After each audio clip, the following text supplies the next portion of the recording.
As we receive more and more content from Ninjago, we realize more of the actions and the consequences of all of our beloved characters. But what if they were different?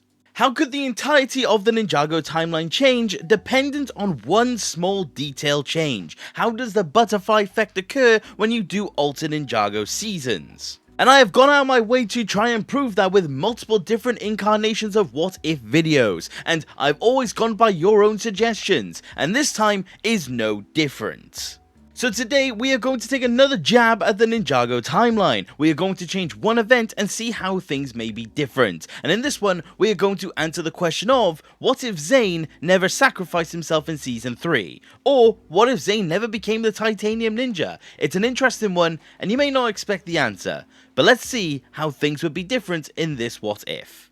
Now the main event that we're going to be changing this time round is just simply put, the ninja didn't require Zane's sacrifice to stop the Overlord. The initial plan of shrinking down the Overlord actually was complete, and the next step of their plan went accordingly. It's never really outright stated what they were going to do with the Overlord after the point of the shrinking, but the thing is that they clearly had something that they intended on doing. So for that reason, that is what happened, and the Overlord was defeated without Zane's input. And you'd be shocked at how many character implications this actually does have for Zane. To go over it briefly, for one, he doesn't become the Titanium Ninja. He remains within his human form, and that is officially it. He doesn't have that transformation, and he doesn't have the identity crisis that he has in Season 4. Now you may actually look at this as Zane actually kind of maintained his personality for the most part, because after this identity crisis that he does have, you will find that Zane did become fairly different. Of course, this is marked as a point in time for a lot of people where Zane took a bit of a nosedive in terms of his character. There's a lot of different things that go into Zane just by that point in general. The other character that takes a fairly big hit when it does come to character arcs is Pixel in this matter. A lot of Pixel actually did begin with Zane's sacrifice. Zane was the reason why she does a lot of things within the Ninjago space. Obviously, her grief and the whole thing of her becoming one with Zane is completely gone. She has no reason to be scrapped by any account. There's also just simply the case of she just remains her own person. Of course, you could argue this would lead to her and Zane becoming quite close a lot quicker in comparison to the actual show, but this also could imply that there could have been a completely different angle, because like I said, Pixel, because of this, doesn't lose her body, doesn't become a part of Zane, doesn't need to rebuild herself to become Samurai X. There are so many things that happen to Pixel differently just by this one thing alone. The last thing I want to touch on before I actually get into a season by season base as well is the fact that Zane also is going to be missing his abilities. Zane of course has got the elemental power of ice, and of course he will carry that through for the remainder of the seasons, like how he does in the actual show. But one of the things from season 3 that kind of gets scrapped as soon as his body gets rebuilt is the whole thing of him not being able to do Spinjitzu, or at the very least not without Pixel. Pixel completes him, and that is the reason why he can actually do his full scope of abilities. If Zane never sacrificed himself, he just doesn't relearn Spinjitzu. And that's really weird to think about because it doesn't actually get outright stated within the show, but the implication is that Zane would either have to try and figure out how to learn it again, or just never do Spinjitzu again. It's another really weird implication, and honestly one that we could take a look at, especially down the line. But let's actually go into a season by season basis just on this idea that Zane never sacrificed himself. For one, the team never disbanded. Of course, one of the major aspects of season 4 is the fact that the team disbanded because of Zane. But I want to take it one step further. Zane also is the reason why the ninja even go to the island for Chen. Chen doesn't have any sort of way to lure the ninja in without the use of Zane. So in this scenario, season 4 by all accounts never happens. They just kind of remain in a state of limbo. They remain as a team. They may be solving petty crime or anything else like that, but Chen doesn't have a way to bring the ninja back. And more importantly, this leads to another fairly major aspect, which is the fact that Garmadon never sacrifices himself. So you would essentially just have Chen remaining on the island, and you could theoretically say that there was some other way to get the ninja there, but I really don't see how they could have done it. I don't think they would have accepted the offer, or they would have heard out Garmadon if they didn't have a reason like Zane to actually go there. So in this situation, no season 4, which also by extension means no season 5. Moro actually has no functional way to escape the Cursed Realm, which means he doesn't possess Lloyd, which means the Preeminence is never released, which means Season 5 by all account doesn't happen. This also means that Nia never becomes the Water Ninja. Remember, Wu never actually wanted her to know that she had these elemental powers at that moment. He deemed her not ready. So Nia would never have discovered she was an elemental master, which means she would have continued on to be Samurai X, which is a fairly interesting way to look at it, because it means when does Nia actually realize she has water powers? But with the lack of Season 5 and the lack of the destruction of the Cursed Realm, it also means Season 6, by all accounts, never happens either. Now, again, you could theoretically argue that maybe Klaus would have still have looked for the Teapot of Tyran, just in the human form, but again, he doesn't really have his motivation anymore because he's a human, and he would have still had his Book of Spells. So, not really a reason for that to be the case. Even if it did, it just simply means that Narukon would have been released, he would have gone to the Realm Crystal, and he would have just gone home, because Jinjago wasn't destroyed. So again, we have another situation where another season just simply wouldn't have taken place. Narukon would have just left. Like, that's just it. Even if he wasn't able to leave because the Realm Crystal wouldn't have been found, he probably could have figured it out. And even then, it's just another instance of Narukon just doing Narukon things, and the ninja most likely would have just stopped him. What you realize through a lot of these what ifs is that if something harms any of the earlier seasons, it means the typical block of 4 through 7 is heavily affected, because they're also intertwined, and ruining one could basically ruin the rest. But the thing is, like I said, is that Season 6 never happens, which also means Day of the Departed would have been fairly different, because you would have had a fair couple of them actually missing. You would have been missing Chen, you would have been missing Moro in particular, and you could theoretically still have done it, but also, there would have been no reason to actually kick off Day of the Departed because possession never happened, so Cole is not actually a ghost.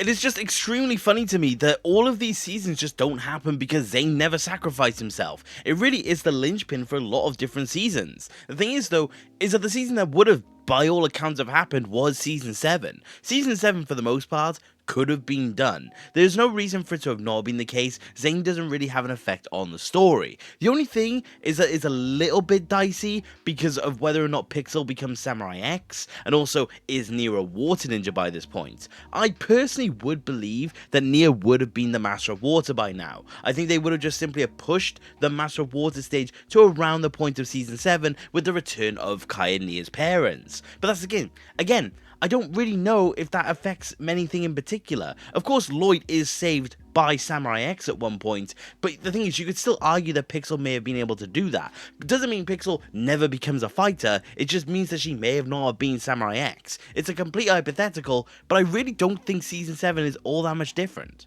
So that's the thing, say theoretically Season 7 plays out identically, you do have a situation where Wu is then lost in time.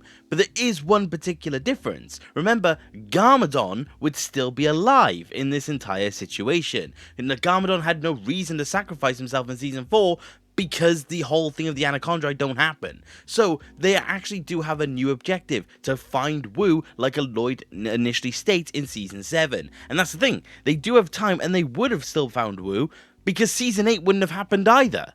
There's no Season 8 because Garmadon doesn't sacrifice himself, so Harumi has no reason to bring back the evil side. May have potentially have tried to bring back the dark side of him through the departed realm, because we don't really know how it works in that sense. But the thing is that Harumi just doesn't really have too much of a reason to have a cause. She doesn't have any sort of inclination to actually do anything about it. So you are sat in a situation where you don't get any Season 8, which means no Season 9 because there's no Garmadon to rule over, so most of the Oni trilogy by all accounts is gone. And again, it doesn't really mean Zane is having all that much effect apart from the fact that nothing's going on. It's just a case of Zane's just chilling out as a human by this point. But the Oni invasion does happen. You got to remember that that was preset. That was always going to be the case. So you have a situation where the Oni invade, you have basically less experienced ninja, but I don't think that really makes too much of a difference. The thing is that it's still a situation where everything plays out relatively fine. It's just Zane's still a human. It feels like I'm not really saying much, but that is basically the case. But we will get to something that actually does matter in a moment. Because the Oni invasion still happened and everything still would have played out basically the same, the thing is that means the ninja would have still have entered a state of complacency. They would have still have become quite lazy come season 11, which means they would have still sought out quests, which means a sphere would have still have been released, but the only difference is this time again is that Zane is human and Garmadon is also there. But I really don't think Garmadon being there would have made too much of a difference on the outcome of Season 11. The Fire chapter would have still played out the same, Zane would have still have sacrificed himself by all accounts, which means he would have still been in the Nether Realm, which means he still probably would have become the Ice Emperor. Again, it's not really to do with the fact that Zane's a Ninjoid, or more specifically Titanium by this point. The thing is that nothing really would have come to be just kind of down to the fact that it doesn't really change anything. There is something that is changing though in a moment. Because whilst everything is still playing out basically the same or just not happening at all, the first main thing that would have happened is Season 12. And you may be wondering, what does Season 12 have to actually do with anything? Well, the thing is that if we're on the assumption that Zane has basically gone the entirety of this time in the human body, the thing is that he still would have only have had half a power source. He still would have only have had the half power that we know that he had in Season 3. And like I said, there are other connotations like the lack of Spinjitzu, but I do think he would have figured that one out, or he would have just been Spinjitzu-less for the rest of the season. But the thing is that in Season 12, by all accounts, it would have still have happened, because Unagami is just kind of a separate thing. I do think you could have argued that the mechanic wouldn't have been there, because Chen wouldn't have been locked up, but the thing is that I think this whole plan would have still come to fruition, just with a different acolyte. So say Season 12 plays out basically the same, you would have been in a situation where Zane would have been used as a power source, but in this situation it would have been the half power source, and we know what happens when Zane overuses when he's on half power. He blows up.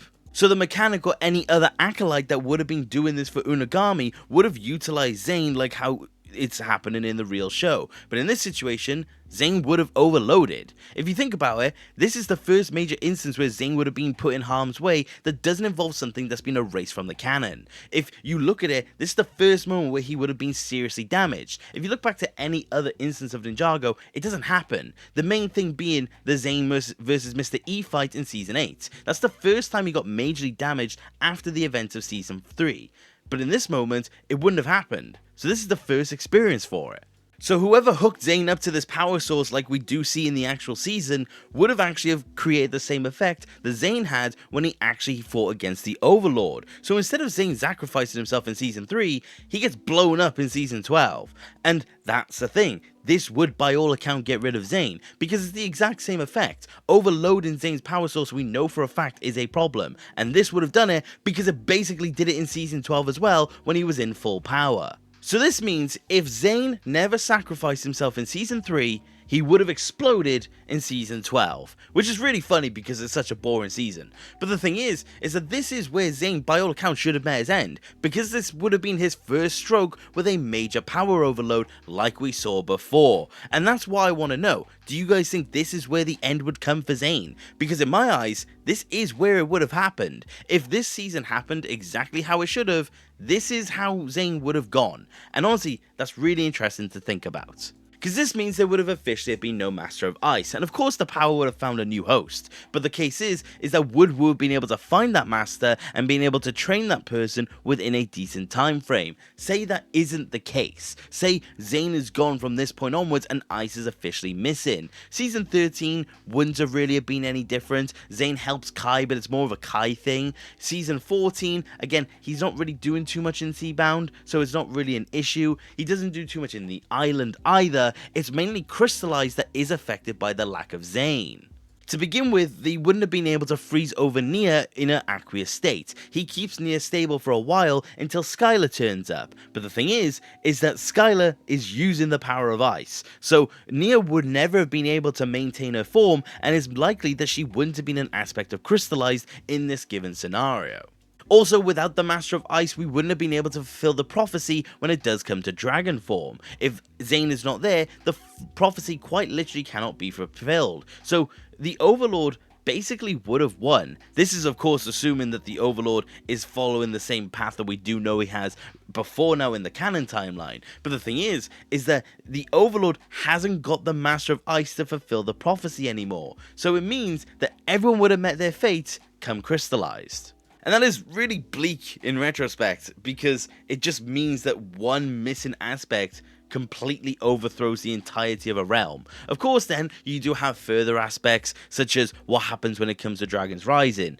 But haha, Zane doesn't really have much of an effect on that season, or seasons to be specific, and also, it would have been a completely different outcome, and that's kind of a different video in of itself. What if the Overlord won and crystallized? Let me know if you want that, by the way. But as it stands, the ninja, all of the allies, would have been corrupted by darkness within crystallized, all because Zane never became a ninjoid.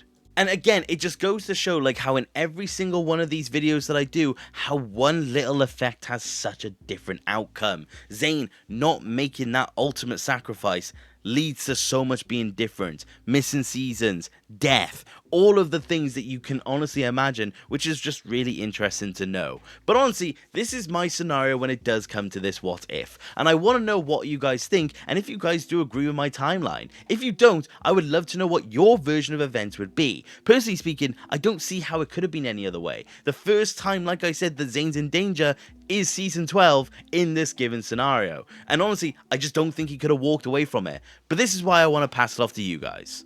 And like always, I do want to know a few things from you. Like I said, do you like this what if? Do you like the effects that it does have? Also, what are your what ifs you'd like to see me talk about? I do find them really interesting, and I would love to know what you think. But apart from that, thank you very much for watching the video, and I do hope you enjoyed. And if you did, please consider subscribing. It's really fun to talk about Ninjago with more people. And if you do want to support the channel any further, which you do not have to, you could always become a channel member and join the legends on screen. Of course, a particular shout out to Grandmaster Sensei 28208 for being the eternal legend. Thank you very much, my friend. But that's about it for today, you guys, and thank you very much for watching.